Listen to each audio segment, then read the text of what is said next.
భక్తి సమాచారం వాట్సాప్ ఛానల్లో జాయిన్ అవ్వండి. అన్ని విశేషాలు ఎప్పటికప్పుడు తెలుసుకోండి. ఇప్పుడు మనం గమనిస్తే కూడా సూర్యుడు ఉచ్చ స్థితిలో ఉంటే మంచి ఫలితాలు ఇస్తారంటారు. ఇప్పుడు మేషరాశిలో సూర్యుడు ఉన్నాడు ఉచ్చ స్థితిలో. అయితే అది ఎలాంటి ఫలితాలు ఎంతకాలం వరకు ఉంటుంది? ఇప్పుడు జనరల్గా అయితే జాతక చక్ర రీత్యా తీస్తే సింహరాశికి 9 రవి ఉన్నవాడికి, ఇప్పుడు రవి ఏమో ఒక నెల రోజులే, కానీ ఎవరికైనా రవి మేషరాశిలో ఉన్నవాడికి సింహలగ్నానికి ఉపయోగమే, వృశ్చిక లగ్నానికి ఉపయోగమే, మకర లగ్నానికి ఉపయోగమే, మిథున లగ్నానికి ఉపయోగమే. అట్లా ఇప్పుడు కూడా గోచారంలో వీటన్నిటికీ కొంత ఉపయోగపడుతున్నాయి. ఇక్కడ షష్టౌరవౌసు సౌఖ్యాదీన్ యత్నకారి అర్థసాధనం దేహారోగ్యాది సంతోష వస్త్రధాన్యాదిలాభకృతు. ఇప్పుడు వృశ్చిక రాశి వాడికి అనారోగ్యాలు దూరం అయిపోతాయి, ఆర్థిక పరిస్థితి సమస్యలు పోతాయి, ఎందుకంటే సిస్టంలో రవి తిరుగుతున్నాడు కాబట్టి. విశేషంగా అర్ధంచ రఘులాచార గృహలాభ శుభోజనం నిత్యశ్రీ నిత్య మాధుర్య భుక్తిష్ట. మిథున రాశికి లాభంలో ఉన్నాడు కాబట్టి వాడికి కూడా బ్రహ్మాండంగా ఉన్నది. మరి మేషంలో ఉన్నాడు కదా, ఆయనకేం యోగం ఉందంటే పరిస్థితులు గంభీరంగానే ఉన్నాయి కానీ తలనొప్పి ఉన్నది.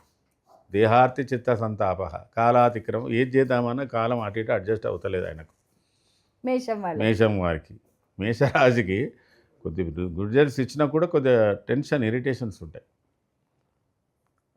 అనుకోకుండా ఇట్లా కొంతమందికి ఇబ్బందులు ఏర్పడే అలవాట్లు ఉంటాయి. అట్లా కొంత అది నెల రోజుల పని. అది అందులో అశ్వని నక్షత్రంలో ఉన్నప్పుడు ఒక ఫలితం ఉంటుంది, భరణికి వచ్చినప్పుడు అశ్వనికి ఒక ఫలితం ఉంటుంది. ఇట్లా నక్షత్రాలను బట్టి కూడా ఫలితాలు మారుతుంటాయి.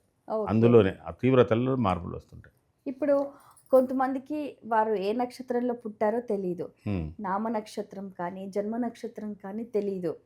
అలాంటి వారు జ్యోతిష్యం గురించి తెలుసుకోవాలని అనుకుంటారు, వారికి మీరేం చెప్తారు? ఇది చాలా మంచి ప్రశ్న. సామాన్యంగా అందరికీ లిఖించిన జాతక చక్రాలు లేవు, ఎవ్వరికి ఏం తెలియదు, నక్షత్రం ఏందో తెలియదు, ఏం తెలియదు. అయినా కూడా జ్యోతిష్ శాస్త్రం ఒక 50% వరకు నామనక్షత్రంతో మెయింటైన్ చేస్తున్నది.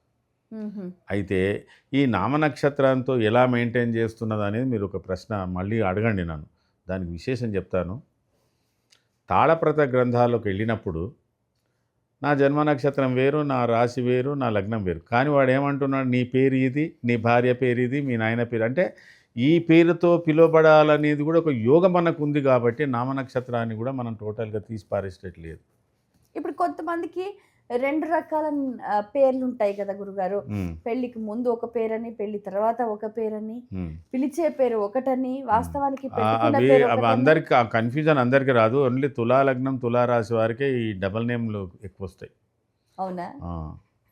తులా రాశి వారికి డబల్ నేమ్స్ ఉంటాయి చాలా వరకు.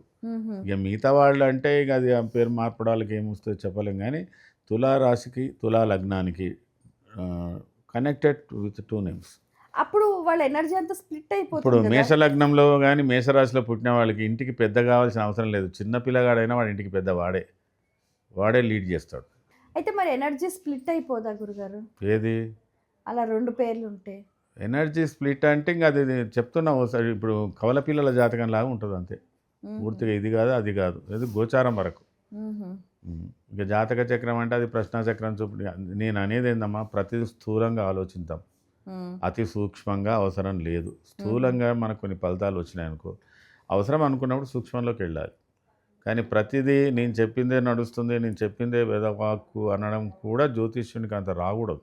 జ్యోతిష్యుడు ఏమైనా ప్రభావాలు, పరిస్థితులు, వాటికి సంబంధించిన తారతమ్యాల ఆలోచన మీదనే ఉండాలి, కానీ నేనేదో చెప్పాను అనే ధోరణి రాకూడదు. అది నా అభిప్రాయం. అది ఇప్పుడు ఒక వ్యక్తి జాతకంలో అసలు సమస్యలు ఏ గ్రహం ద్వారా వస్తాయంటారు?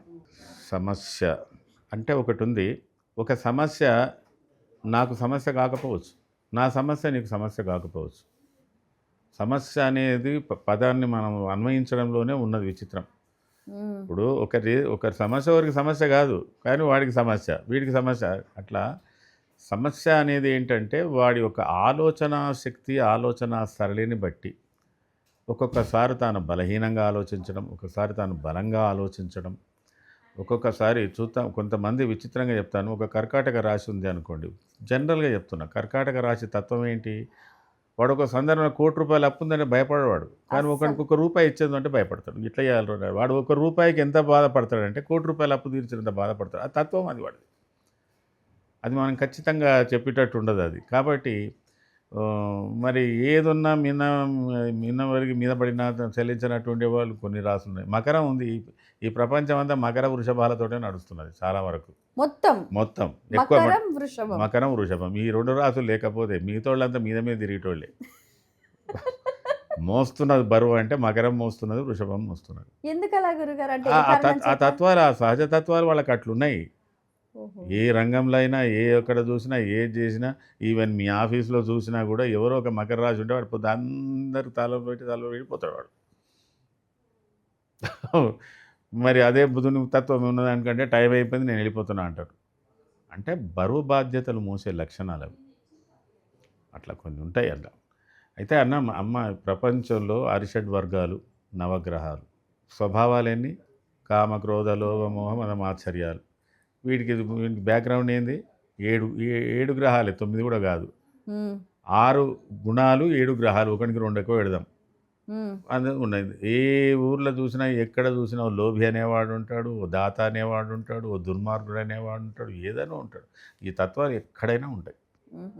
అందుకే శంకరాచార్య షణ్మత స్థాపన అన్నది అంతే. ఈ 6 వర్గాలకు సంబంధించి పెట్టిండమని అనిపిస్తుంది. అయితే ఒకటి ఏమిటంటే దీంట్లో కాలానుగుణంగా, ఎందుకంటే మనకు సంవత్సర ఫలితం ఉంది, మాస ఫలితం ఉంది, దిన ఫలితం ఉంది, నక్షత్ర ఫలితం ఉంది, ఋతు ఫలితం ఉన్నది, దినము రాత్రి పగలు, ఇవన్నీ ఎన్ని మనం క్రోడీకరిస్తే ఒక వ్యక్తి గురించి మనం చెప్పగలడానికి వీలవుతుంది. ఇప్పుడు జనరల్గా మనం చెప్పేది ఏంటంటే సహజంగా గూగుల్ మ్యాప్లో పెట్టినట్టు మీరు గూగుల్ మ్యాప్ చూడండి చక్కగా, నువ్వు ఎక్కడ బయలుదేరినావు దానికి 3-4 మార్గాలు చూపిస్తుంది. ఇది అవునో కాదని అటుపోతే అటుకుడి నుంచి కూడా మొత్తం డెస్టినీ చూపిస్తుంది. వేరియస్ డైరెక్షన్స్ ఇచ్చినా నీ డెస్టినీ ఏందనేది చూపిస్తుంది. జ్యోతిషం కూడా గంతే.